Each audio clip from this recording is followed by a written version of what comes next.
चल करके पूरा आंदोलन का संग्राम होगा।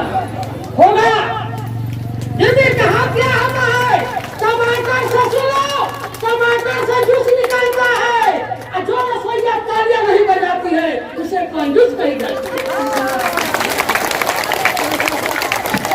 तो दीदी कहना है 2018 में हमारे राम कृपाल जी जो कि संगठन का हेड है, सचिव है, केस किया। केस करने के बाद तारीख 19 में 2019 में पढ़ने लगा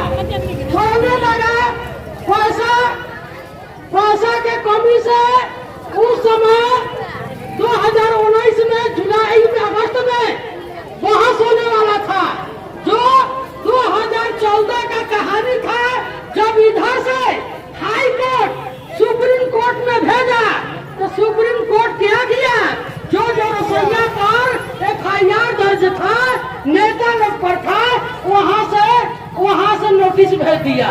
नोटिस भेजा, पैसा रसोईया बहनें रो रही थी कि भैया हमारा जमानत कैसे होगा। हमारे राम कृपाल जी संगठन के जो संस्थापक है वो पैसा क्या करके रसोईया का जमानत कराया। जमानत कराने के बाद 2020 में हम लोग तैयारी किए। 2020 में लॉकडाउन हो गया। लॉकडाउन होने के कारण से केस जो है स्थगित हो गया। केस स्थगित हुआ तो लॉकडाउन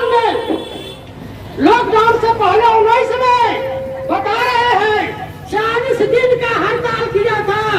7 गो पार्टी मिलके, 7 गो एटक मिलू, 7 पार्टियां मिल गए 40वां दिन हड़ताल किया।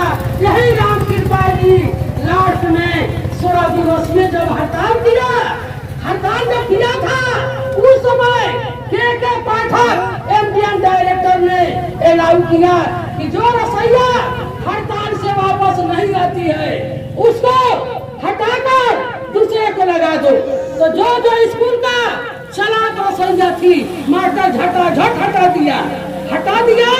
अब उर्वक रसोईया को रख लिया कि जो कहेंगे वो करेंगे। मास्टर क्यों नहीं भेजना चाहता है कि रसोईया मीटिंग में जाएगी, चालाक हो जाएगी तो हम लोगों को क्लास लगाएगी। तो दीदी जब उस समय 16 दिवसीय में 250 रुपया नीतीश सरकार बढ़ाया, 250। अब फिर बीच में तैयारी हुआ, लॉकडाउन हुआ। 2021 में लॉकडाउन होने के कारण से 150 रुपया नीतीश सरकार ने 2021 में अप्रैल से चालू किया। चालू करने के बाद 2022 में नवंबर में यही राम कृपाल जी पूरे पटना गदरी बाग में बिहार के रसोईया को लेकर धरना प्रदर्शन कराया और सरकार आश्वासन दिया कि मानदेय बढ़ा कर दिया जाएगा। बार बार दे रहा था। उसी समय 30 सितंबर को हाई कोर्ट ने निर्देश दिया था कि 230 रुपया के प्रतिदिन के हिसाब से सरकार को 230 रुपया देना उचित होगा और 12 महीना का मानदेय देना उचित होगा। लेकिन इस बात पर सरकार जब ध्यान नहीं दिया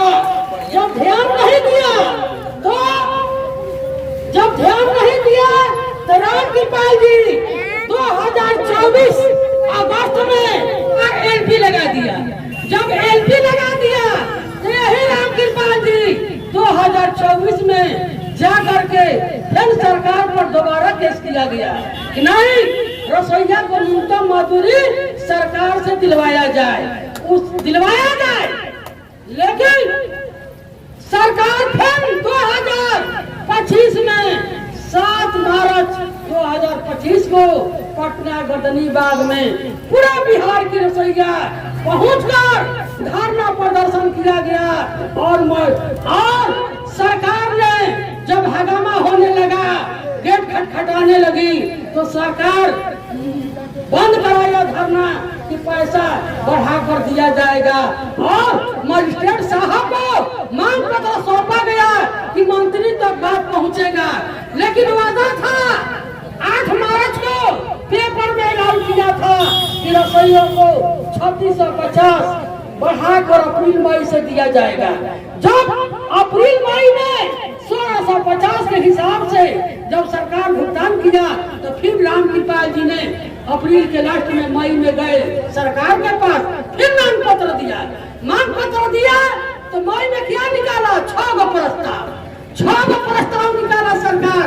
6वां प्रस्ताव में निकाला था कि अगर 6वां प्रस्ताव पर मोहर लगेगा तो 8000 मिलेगा, 5वां प्रस्ताव पर मोहर लगेगा तो 7000 मिलेगा, 4था प्रस्ताव पर मोहर लगेगा तो 5000 मिलेगा, तीसरा प्रस्ताव पर मोहर लगेगा तो 4000 मिलेगा, दूसरा प्रस्ताव पर मोहर लगेगा तो 4000 मिलेगा, पहला प्रस्ताव पर 3650। लेकिन सरकार से इन साल जो 13 अगस्त को धरना हो रही है, अगर सरकार इस बात को नहीं मानेगी, नहीं पैसा बढ़ाएगी तो नीतीश सरकार को वोट नहीं दिया जाएगा और दूसरे को वोट देना होगा, देना होगा।